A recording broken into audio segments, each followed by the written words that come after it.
Hello everyone, welcome to my YouTube channel study with Mitali. Study with Mitali में आप सभी का बहुत बहुत स्वागत है। आज मैं डिस्कस करूंगी क्लास 6 की पॉलिटी चैप्टर 1।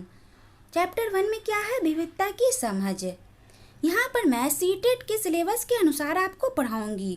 उसमें पेपर 2 में जो आते हैं एसएसटी पेपर, उसमें पॉलिटी सब्जेक्ट आती है। हम उसके हर एक पॉइंट्स को कवर करेंगे। हर एक पॉइंट से क्वेश्चन बनते हैं सीटेट के एग्ज़ाम में। हर एक क्वेश्चन को, हर एक पॉइंट्स को उसके माध्यम से हम समझेंगे और क्वेश्चन को बाद में फिर हल भी करेंगे। ओके, एक भी पॉइंट्स आपको मिस नहीं करना है, सभी से क्वेश्चन बनते हैं एग्ज़ाम ऑफ व्यू से। अगर आप मेरे सोशल मीडिया हैंडल से जुड़ना चाहते हैं तो आप मेरे ट्विटर से जुड़ सकते हैं, मिताली 6482। इसे भी आप फॉलो कर सकते हैं। मेरा इंस्टाग्राम है स्टडी विथ मिताली, इसे भी आप फॉलो कर सकते हैं। और मेरा टेलीग्राम है स्टडी विथ मिताली, इसे भी आप ज्वाइन कर सकते हैं। और कोई भी क्वेरीज हो वो भी पूछ सकते हैं। अगर मेरी क्लास आपको अच्छी लगती है तो प्लीज़ लाइक कीजिए और ज़्यादा से ज़्यादा शेयर कीजिए और मेरी वीडियो को फुल देखिए। चलिए हम लोग स्टार्ट करते हैं। क्या है विविधता की समझ? फर्स्ट में क्या है? गरीबी और अमीरी विविधता का रूप नहीं है। यानी पूछा जाता है विविधता का रूप क्या है, तो गरीबी और अमीरी तो बिल्कुल नहीं है। अब हम लोग नेक्स्ट क्वेश्चन देखते हैं। Miss explanation. जाति व्यवस्था असमानता का एक और उदाहरण है। लोग जिस जाति में पैदा होते थे उसे बदल नहीं सकते थे। ओके, हम जिस जाति में पैदा होते हैं उसे बदल नहीं सकते हैं, मेरी जाति ही वही रहती है। हम नेक्स्ट पॉइंट देखते हैं। कोई व्यक्ति जाति से जुड़ा अपना पैसा नहीं बदल सकता था, इसलिए उस ज्ञान के अलावा किसी अन्य ज्ञान को हासिल करना जरूरी नहीं समझा जाता था। इससे गैर बराबरी पैदा हुई। अब हम लोग नेक्स्ट देखते हैं। भारत में विविधता। फर्स्ट है, भारत विविधताओं का देश है। हम विभिन्न भाषाएं बोलते हैं, बहुत सी भाषाएं हैं। इंग्लिश है, हिंदी है, उर्दू है, कन्नड़ है, मलयालमी है, सब बहुत सा भाषा है। गुजराती है, बंगाली है। विभिन्न प्रकार का खाना खाते हैं। ओके, बहुत सा व्यंजन है। हर एक स्टेट का अलग अलग व्यंजन है। जैसे बिहार का लिट्टी चोखा हो गया, मुंबई का भी हो गया और से व्यंजन। तो ये सब अलग अलग स्टेट के अलग अलग व्यंजन है। तो अलग अलग हम लोग खाना खाते हैं, अलग अलग त्यौहार मनाते हैं। जैसे मुंबई में गणेश चतुर्थी मनाया जाता है और इंडिया में भी बहुत से स्टेट में अलग अलग त्यौहार मनाते हैं। ओके, और विभिन्न धर्मों का पालन करते हैं। उसी तरह अलग अलग स्टेट में धर्मों का पालन भी करते हैं। अब हम लोग नेक्स्ट देखते हैं। विविधता को समझें, यानी विविधता को कैसे समझा जा सकता है।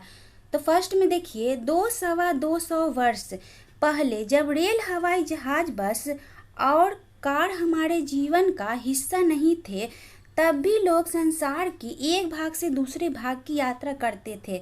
मीन्स पहले ना ही रेल था, ना ही हवाई जहाज था और ना ही बस था और ना ही कार थी, फिर भी लोग संसार के एक भाग से दूसरे भाग की यात्रा करते थे। अक्सर ये यात्राएं खेती और बसने के लिए, नई जमीन की तलाश में या फिर व्यापार के लिए की जाती थी। ओके, नेक्स्ट पॉइंट है, कुछ लोग काम की तलाश में और कुछ युद्ध के कारण घर छोड़ देते थे। मीन्स काम की तलाश में लोग जगह जगह जाते थे और युद्ध के कारण भी चले जाते थे, तो वे जहाँ पहले रहते थे वहाँ का घर छोड़ देते थे। अब हम लोग नेक्स्ट पॉइंट देखते हैं।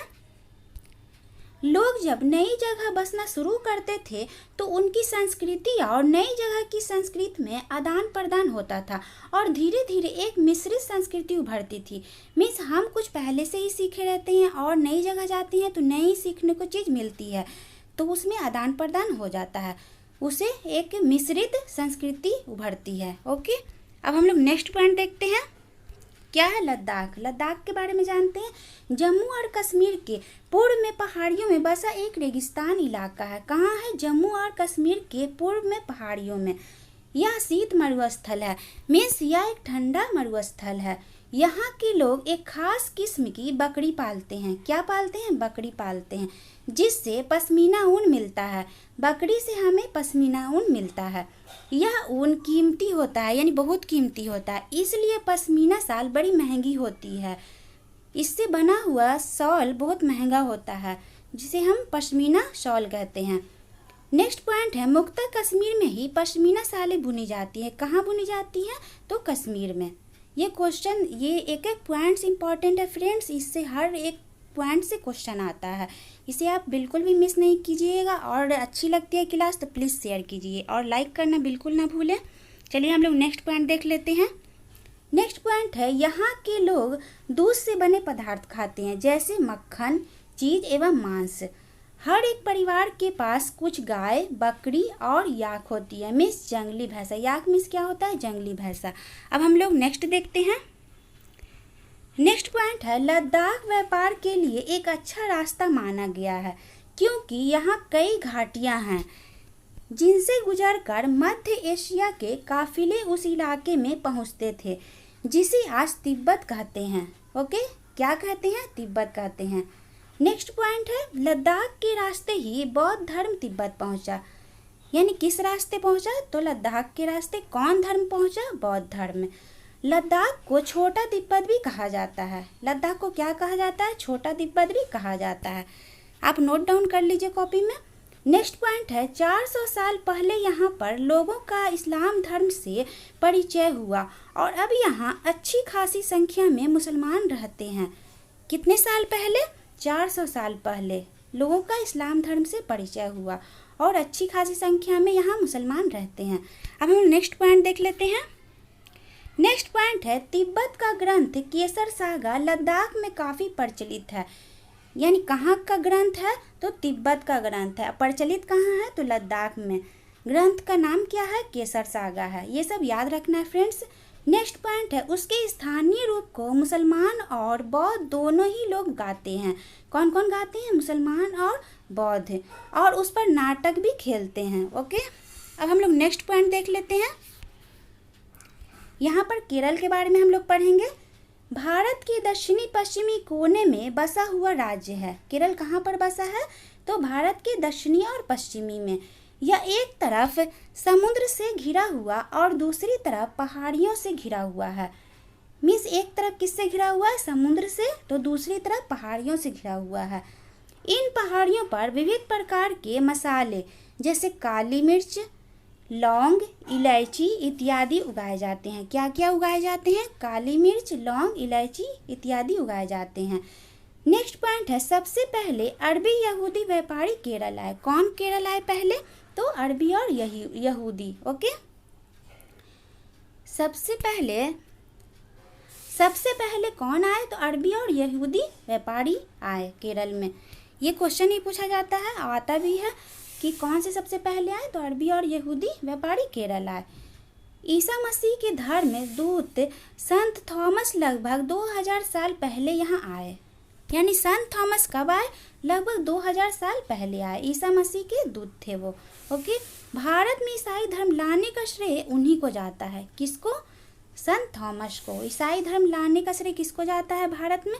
तो संत थॉमस को। कब आए? 2000 साल पहले आए। अब हम नेक्स्ट देख लेते हैं। इब्ने बतूता ने जो करीब 700 साल पहले यहाँ आए थे। भारत में इब्ने बतूता कब आए थे? तो 700 साल पहले। अपने यात्रा वृत्तांत में मुसलमानों के जीवन का विवरण लिखा है। किसने? इब्ने बतूता ने। वास्को डी गामा 1498 में आए। पानी के जहाज से यहाँ पहुँचे तो पुर्तगालियों ने यूरोप से भारत तक का समुद्री रास्ता जाना। कैसे जाना समुद्री रास्ता? तो पानी के जहाज से यहाँ पहुँचे तो पुर्तगालियों ने यूरोप से भारत तक का समुद्री रास्ता जाना। नेक्स्ट पॉइंट है इन सभी ऐतिहासिक प्रभाव के कारण केरल के लोग विभिन्न धर्मों का पालन करते हैं, जिसमें यहूदी, इस्लाम, ईसाई, हिंदू एवं बौद्ध धर्म शामिल है। कौन कौन शामिल है? यहूदी, इस्लाम, ईसाई, हिंदू, बौद्ध धर्म शामिल है। अब हम लोग नेक्स्ट पॉइंट देख लेते हैं। चीन के व्यापारी भी केरल आए। ओके, यहाँ पर मछली पकड़ने के लिए जोड़ जाल इस्तेमाल किए जाते हैं। वे चीनी जालौन से हूबहू मिलते हैं। उन्हें क्या कहा जाता है? चीनी वाला कहा जाता है। जाल को क्या कहा जाता है? चीनी वाला, जिससे मछली पकड़ते हैं। ओके, तलने के लिए जो बर्तन इस्तेमाल करते हैं उसे चीनी चट्टी कहते हैं। मीन्स तलने के लिए हम लोग जो इस्तेमाल करते हैं केरल में, उसे चीनी चट्टी कहते हैं। यहाँ की प्रमुख खेती क्या है? चावल की खेती है। यहाँ के अधिकतर लोग मछली, सब्जी और चावल खाते हैं। क्या क्या खाते हैं? मछली, सब्जी और चावल। अब हम लोग नेक्स्ट पॉइंट देख लेते हैं, जो कि नोट डाउन कर लीजिएगा कॉपी में। दोनों क्षेत्रों को चीन और अरब से आने वाले व्यापारियों ने प्रभावित किया है। यानी दोनों क्षेत्रों मीन्स कौन कौन? लद्दाख और केरल। चीन और अरब से आने वाले व्यापारियों ने प्रभावित किया है। जहां केरल की भौगोलिक स्थिति ने मसाले की खेती संभव बनाई, वहीं लद्दाख की विशेष भौगोलिक स्थिति और ऊन ने व्यापारियों को अपनी ओर खींचा। ओके, केरल में क्या भौगोलिक स्थिति थी? तो मसाले की खेती। और लद्दाख में क्या थी भौगोलिक स्थिति? ऊन और व्यापारियों को अपनी ओर खींचा। ओके, किसी भी क्षेत्र के सांस्कृतिक जीवन का उसकी इतिहास और भूगोल से प्रायः गहरा रिश्ता होता है। किससे? इतिहास और भूगोल से गहरा रिश्ता होता है। अब हम लोग नेक्स्ट देख लेते हैं। हर एक कदम के साथ हमारे सांस्कृतिक रीति रिवाज और जीने का तरीका धीरे धीरे उस नए क्षेत्र का हिस्सा बन जाते हैं जहां हम पहुंचते हैं। ओके, अब हम लोग नेक्स्ट देख लेते हैं। विविधता में एकता। भारत की विद्या या अनेकता को उसकी ताकत का स्रोत माना गया है। किसको? विद्या या अनेकता को। जब अंग्रेजों का भारत पर राज था तो विभिन्न धर्म, भाषा और क्षेत्र की महिलाओं और पुरुषों ने अंग्रेजों के खिलाफ मिलकर लड़ाई लड़ी थी।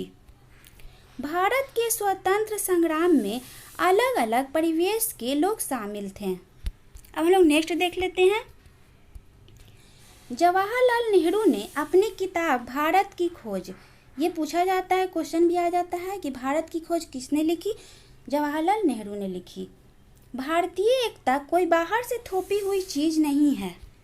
कौन कहते हैं? जवाहरलाल नेहरू कहते हैं भारत की खोज में, अपनी पुस्तक में, भारतीय एकता कोई बाहर से थोपी हुई चीज़ नहीं है, बल्कि यह बहुत ही गहरी है, जिसके अंदर अलग अलग तरह के विश्वास और प्रथाओं को स्वीकार करने की भावना है।